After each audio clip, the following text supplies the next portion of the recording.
When you look up at the stars in the night sky, do you ever wonder if something or someone is looking back and wondering the same thing? Our guest tonight has made this question his life's occupation. Our guest is Seth Shostak, and Seth is the chief astronomer at the Seti Institute here in Mountain View. So Seth, thank you so much for being on the show. My pleasure, Mel. Seth, are we alone? Well, we don't know the answer to that. Actually, it's remarkable, but despite the abundant evidence of extraterrestrial visitors that you'll find on the television just about every night or in the local movie theaters, we still don't know about any life beyond Earth. There's no compelling evidence for any life beyond Earth, and not just intelligent life, but even very microscopic life. We're alone at the moment as far as we know, but I doubt that we're really alone. How do you search for intelligent extraterrestrial life? Well, there are lots of ways you could find life beyond Earth. One way, of course, would be just to send spacecraft to nearby worlds and look for it. And, of course, we do that. And NASA is doing that, and will continue to do that. For example, Mars. Mars is just about everybody's favorite place to look for life. And there might be life on Mars, but it's not on the surface. The surface is really a tough environment, tough neighborhood. But if you could send, Bruce Willis to Mars with a bunch of roughnecks and have them drill down a couple of 100 feet, you would find some liquid water, maybe some life down there. That's one way to find life. Another way to find life is to look at planets around other stars in the hopes of seeing a planet with some oxygen or some methane in its atmosphere. That would tell you there's some life down there. And the third way is to do what we do at the Seti Institute here in Mountain View and try and find intelligent life by eavesdropping on their radio broadcasts or something similar. And what results have you had so far? So far we haven't found anything. And you might think that that's a bit discouraging, maybe even a bit boring to continue to listen when we haven't found anything. But the experiment keeps getting better thanks to the improvements in technology. So I'm optimistic we're going to find something. Do you ever get suggestions from people? Hey, look, you've been following this particular method and nothing especially has happened yet. Do they offer you suggestions for maybe how you go about it? Oh, I get suggestions all the time, Mel. I don't think a day goes by when I don't get 3 or 5 emails or phone calls from people who have suggestions about how to find the aliens. What are some of the more unusual suggestions? Well, many of them have to do with the fact that roughly 1/3 of the population believes that the aliens are not only out there, but that they're here, right, buzzing the countryside and occasionally hauling people out of their homes. Now, so a lot of people say, look, why are you trying to pick up radio signals from space? I mean, I've got, aliens that have been abducting my cousin for the last 10 years. That's one kind of suggestion. Second kind of suggestion is to say, I know where the aliens are hanging out. They're around this, the star system, Zeta Reticuli, for example. That's a well-known one because of various UFO reports. Or some other star system. I got one today. Let's check out Betelgeuse because that's shrinking and clearly any aliens in the neighborhood will be radioing for help because they're worried about an exploding star and that sort of thing. Other suggestions are of a more technical nature. They'll say, you guys are using the wrong technology. You ought to be using this technology, not that technology. Have you had any signals that seem promising? You get signals all the time. I think many people have been somewhat misled by movies like Contact. You may remember Jodie Foster was trying to do the same thing. And she's sitting around with a pair of earphones on her head hoping to pick up ET's signal, okay?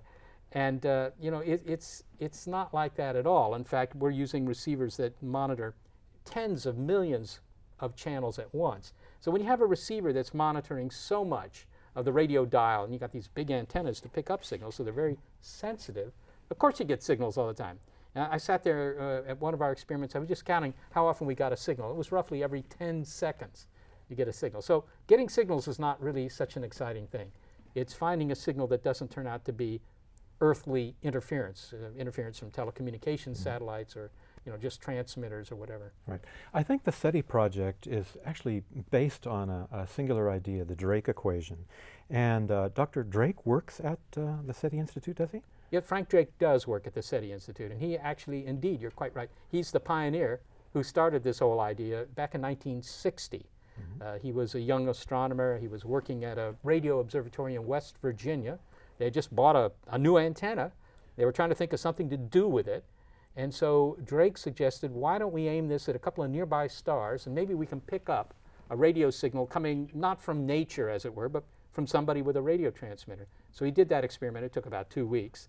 He looked at 2 stars. He didn't find anything. Actually, he did find something. He found a signal, but that turned out to be the U.S. Air Force, that kind of thing. So that didn't count as aliens. Right. And but the idea made sense. You could work out, you know, just some very simple mathematics and prove that it's pretty darn easy.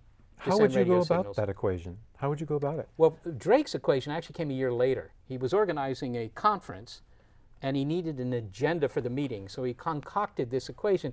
The equation is just a method of sort of estimating how many societies, guys like that maybe, how many societies are out there in our Milky Way galaxy that are broadcasting signals that we might be able to pick up right now. Well, clearly that depends on how many stars are out there, what fraction of them have planets, what fraction of the planets have, you know, life, Right. and which fraction of those have intelligent life, that sort of thing. And that was the equation. And what estimate did he come up with? Well, you know, the estimates are all guesses because there are lots of things in that equation you simply do not know. I mean, really don't know. Astronomy can't tell you. Some of them are even, you know, sociology, really. But Frank Drake's own personal estimate for this has been that there are 10,000 other societies in our galaxy. Carl Sagan thought that the number was much higher. He figured it was more like 1 million. But of course we don't know. We really don't know. And Dr. Drake is head of the astrobiology department, I think? Frank Drake does head up what's called the Carl Sagan Center for the Study of Life in the Universe at the Seti Institute here in Mountain View. Yeah, and so that's a group of people who are interested in the broader question of life, not just intelligent life. So astrobiology means what? Astrobiology, well, you know, it's kind of funny because I guess it's a combination of Latin and Greek. So I think it's pedagogy, I'm sorry, it's a pedigree. It's not very pure. But it just means the study of life beyond Earth, really. You know, could it exist? What would the chemistry of it be? Can we find it? Those sorts of things. So that encompasses not just looking for ET, but also looking for example, microbes on Mars. Mm-hmm. So on the basis of understanding how life may have originated on Earth, we can kind of get an idea of what life in other places in the universe might look like? Well, you could do that. In fact, we generally do that because that's a very conservative assumption. People say, well, what would the aliens be like? And we say, well, what's an example of life that we know about? There's only one, right here on Earth. Mm-hmm. So, you know, generally speaking, we assume that the life out there will be like the life here. Well, I'm sure nature is much more inventive than that. I'm sure there are, you know, forms of life that we haven't thought of. And we've thought of quite a few, actually. But even so, you have to start somewhere, and at least you know that this works. Carbon-based chemistry on a world with a lot of water and a thick atmosphere and stuff like that. So, you know, you usually start with those assumptions. Right. You know, it occurs to me that we are trying to figure out what's important for us here, and perhaps by some contact with extraterrestrials from out there, we might learn how to live better lives here. Has that ever occurred to the people at SETI? Do you seriously pursue that? Well, there is this thought. Suppose our experiment were to work. Suppose next week we were to pick up a signal. Mm-hmm. And suppose at some point we were able to get the information on that signal. Not just the fact that, you know, they're on the air, but here's the information they're sending on that signal, because they presumably would send some information. Why bother to turn on a transmitter if you don't have any programming? So, and what might they tell us? Because they'd be much more advanced than we are. That's just a very simple argument. They can't be less advanced because they're not building transmitters. So, and the chances that they're pretty close to our level are pretty small. So they're going to be way ahead of us, and maybe they could tell us things like how to get along or how to fix the environment and so forth. You know, personally, I don't think that's terribly likely myself. I don't try and improve the life of the, you know, the insects in my backyard, even though I could tell them a few things, but, you know, it's just not that interesting to me to do that. But I imagine that if they did pose a question for you, it would be very, very provocative and something totally out in left field that you wouldn't expect. What if encoded in their message was the means by which you could send a message back to them immediately? And what if the message was something like, we would really like to understand you, so could you give us 3 representative examples of humans from your culture that are outstanding examples and representatives of what you're all about? Now, if they asked such a question and wanted an immediate reply, what would you say? Well, I think that's an interesting idea for a Hollywood film, Bill. No, but the idea that they would want, I mean, sort of imagine the iguanas right on the Galapagos Islands, and they see Chucky Darwin. Charles Darwin's beagle is sailing across the horizon. He's going to come here to study us. He'll probably ask for the 3 most interesting iguanas and want to talk to them. Well, it actually didn't work out that way. So honestly, if they really want to know about us, they've had 50, 60, 70 years of television to study. So they probably know a lot about Lucille Ball, for example. But if they want to do it, you're asking me, whom should we send? You have only 1 minute to send back an immediate response. So who would those 3 people be? Actually, I probably wouldn't. I'm not sure I would send. I would send the first part of the encyclopedia, but or maybe the Google servers. That's what I normally say. I'll send. But which 3 people? That's hard to say. Most of the ones I would choose are dead. So I don't know. Well, you know, they can be send their examples. works. Send the books. That's faster. We can give a summary of their ideas, you know. Well, I don't know. I probably, you know what I would send? Not the scientists, not the politicians. That's all very temporal. I think I would send the artists, send the musicians and the artists, because that's something they don't have. They no will have scientists? They know the physics that we're trying to learn ourselves. They've already learned that. Otherwise, they couldn't get in touch. Right? They've done that. Physics is universal. Physics on their world's the same as physics here. So that's something they do know. Right? It's like saying, let's teach them high school algebra. Well, they know that. All right? But what they don't have is our culture. Right? They don't have the music. They don't have the art. So that's what I would send, I suppose. What piece of art would you send? Well, you know, that becomes very personal. I don't know. I like the Impressionists myself. But actually, maybe some of the Dutch masters. It would tell them something about what we look like, too. So, are there any contingency plans for such an event, though? I mean, do you have something kind of like a think tank at Seti where people hash around these ideas? Well, people have thought about what happens if you pick up a signal. A lot of people have given a fair degree of thought to it. And there's even what's called a protocol about what to do if you pick up a signal, but that actually doesn't address the question really very directly of what happens to society. Right. But you sort of know what's going to happen. Many people assume that if we pick up a signal that the government would shut the whole project down on the assumption that if people were to read that we had found a signal, they would go completely nonlinear, start rioting in the streets. Well, there's no evidence of that whatsoever. I mean, as I say, 1/3 of the population believes the aliens are here. Man, that doesn't seem to bother them. They still go to work in the morning, right? Okay, so that's all okay. I think that the only thing you can do is look at some historical examples and say, well, here's something that was slightly analogous to finding ET, and this is what society did about it. Right. Do you have a favorite science fiction book? Do I have a favorite science fiction book? I don't that kind of addresses the idea of contact with extraterrestrials? Actually, I have to say, I am so, I wouldn't feel right. I have a favorite science fiction movie. How's that? Was that good enough? That's good enough. All right, then it would be War of the Worlds. Really? Yeah, I think that there was something terrifying about that. That is terrifying. Yeah, but there were a lot of them that were pretty, that were influential, put it that way, certainly during the time of my youth. Yeah. Does Hollywood ever contact you for advice on how they should go about presenting certain characters or scenes in science fiction movies? They do. They do. I was one of the many people at the Institute that was a consultant for the movie Contact. I was called up every day, and they occasionally would send people to visit me. I was recently the science consultant for the remake of The Day the Earth Stood Still. So I had to go up to Vancouver and coach Keanu Reeves and John Cleese and Jennifer Connelly. How could you do a remake on a movie that was so perfect? Well, I think that's a very good question. But they did. And, I talked to the director, Scott Derrickson, a very appealing guy. I talked to him briefly about that. And, he'll point out that, yes, the original film was very well done, and it was. But on the other hand, there's a whole new audience now, right? And they haven't seen that original version, and they're not going to see it. It was a successful film. Let's reprise it. It's sort of like, well, why are we going to do Shakespeare again? We've been doing it for 400 years, right? But, well. In the movie Contact, I was particularly struck by how all this very, very expensive equipment and these marvelous-looking, this device was constructed. And for the sole point of making contact with aliens, and I think the sphere, whatever it is Jodie Foster was in, fell through something, and it was deemed a failure because nothing happened. And yet, the whole point of that experiment was to make contact with aliens, and in the movie she did make contact. It was almost like a near-death experience.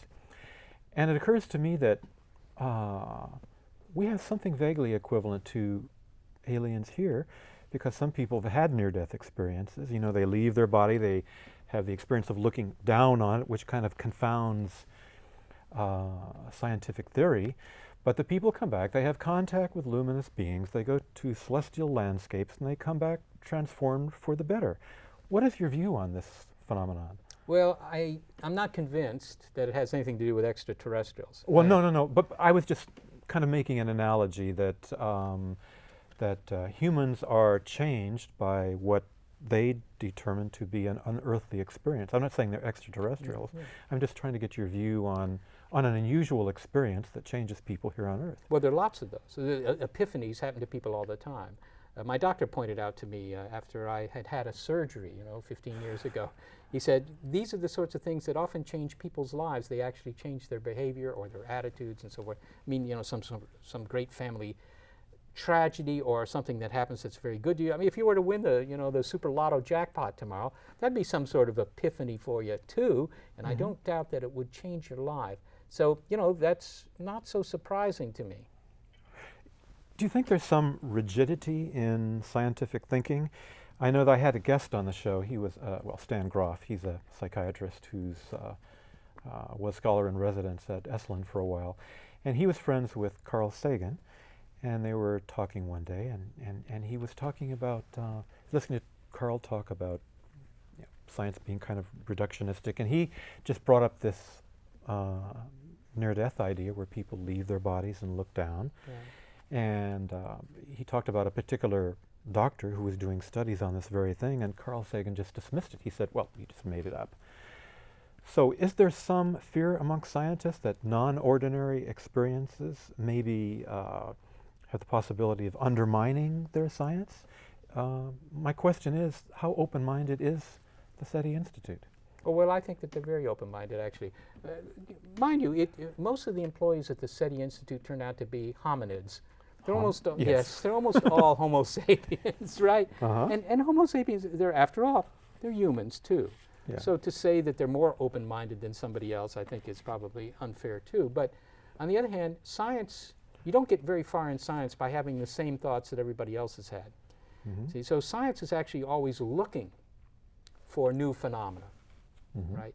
A case in point being the idea that we're being visited, right? As one fairly well-known scientist once said to me, he said, Seth, if I thought there was a 1% chance that we were being visited, I would spend 100% of my time looking into that, because it couldn't be anything more interesting than that, really. I mean, that would be fabulously interesting. So, I think that this argument that scientists are closed-minded or rigid in their thinking, I don't think that's quite true. In fact, I don't think it's true at all, because their only hope for the Nobel Prize is to be thinking outside the box. But there is this.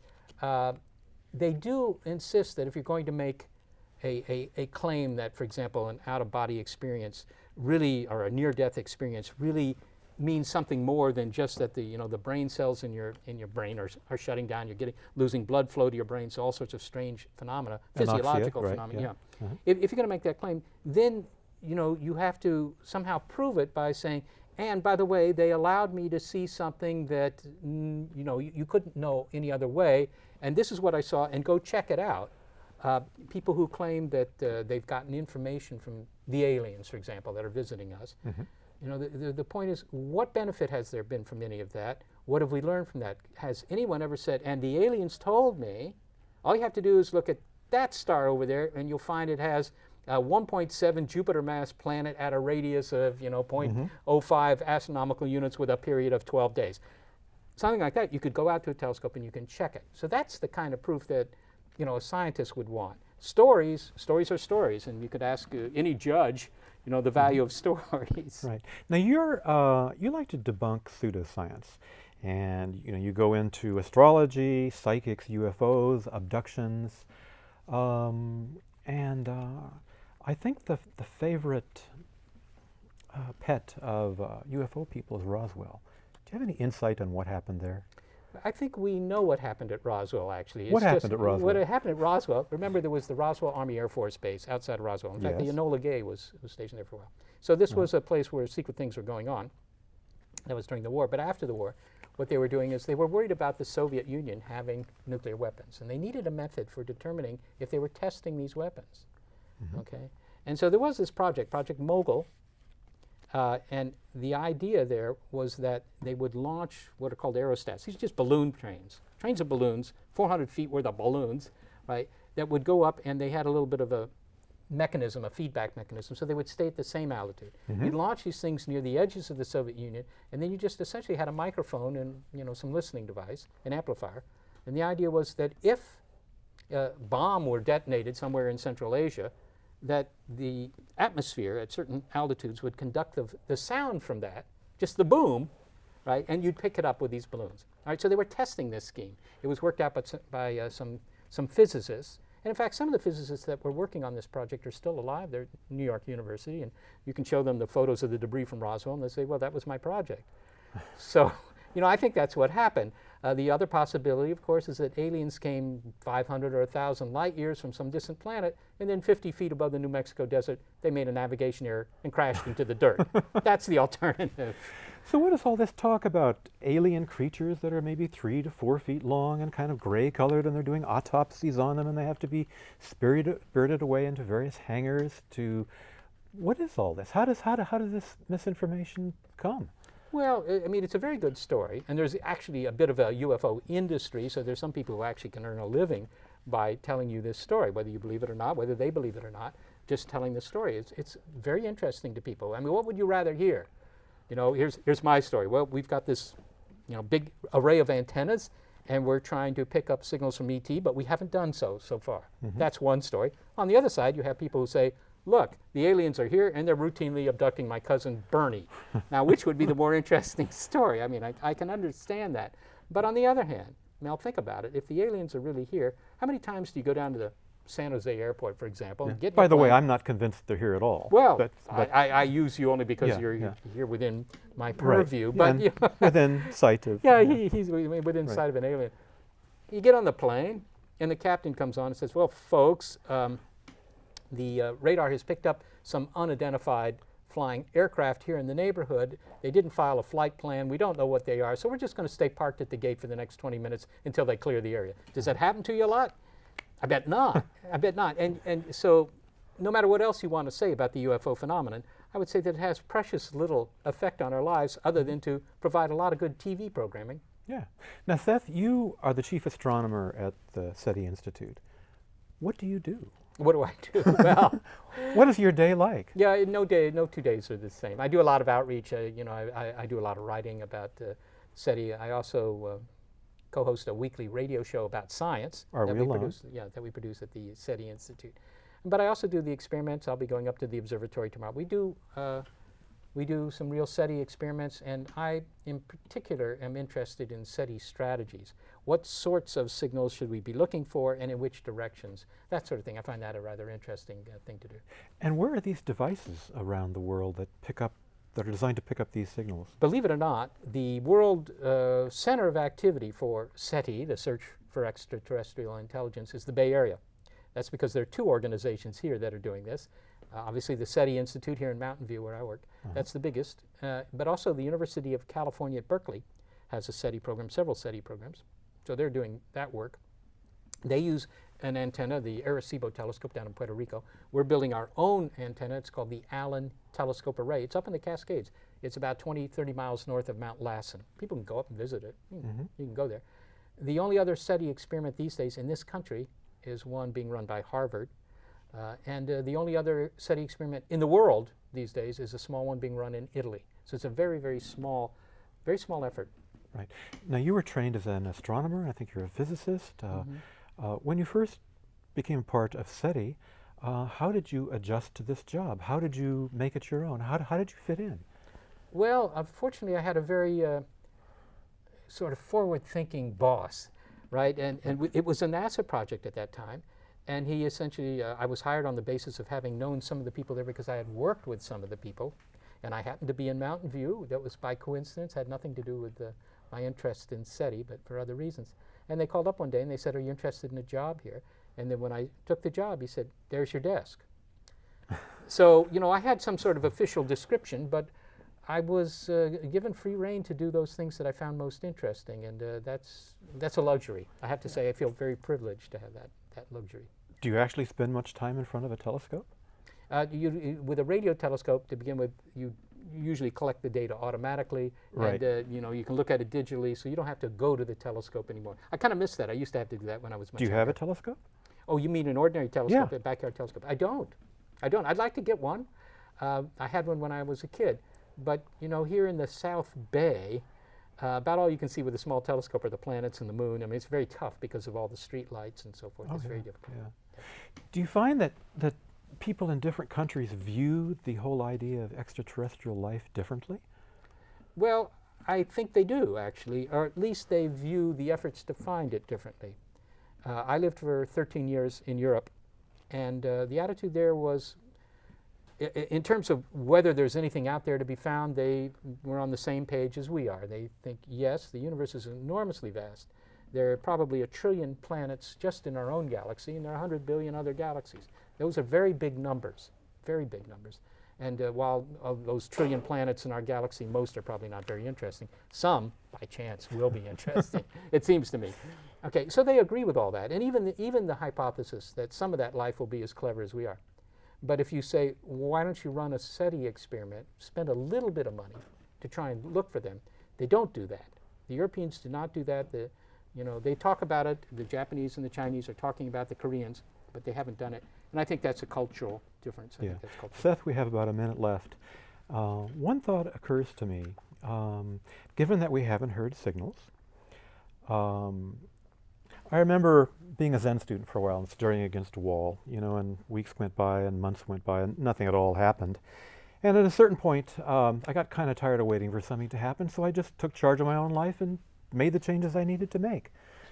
Here on Earth, what is your best hope for humanity? Best hope for humanity? Yeah. I think survival would be a good thing to start with. Yeah, and I'm not talking about the global warming, all the crises of the moment. We'll always have crises of the moment. We always have, but long-term survival, I think that's not a guaranteed thing to happen. We have to expand our horizons a little bit. We got to move a few people into space. All these things are things that if we don't do, we're going to be condemned to this planet in endless war. So right. So I think we'll end this show on the note of survival. Yes. So let's work for that. Seth, thank you so much for being here. And I have something in here. Would you like to reach in? An alien brain. Oh, yeah, well, no. This is into the consciousness of the alien brain. We were coming up with a fortune cookie. Wait a minute. Mine is written in Chinese. Really? Can you read yours? I can barely read mine. Yeah, I can read it. It says, "May life throw you a pleasant curve." Mine says, "Someone will visit you soon." Well, that's much better. That's job security for me, Mel. It's exactly it. Bring 'em Seth, over. thank you so much for being on. Thank you. Okay.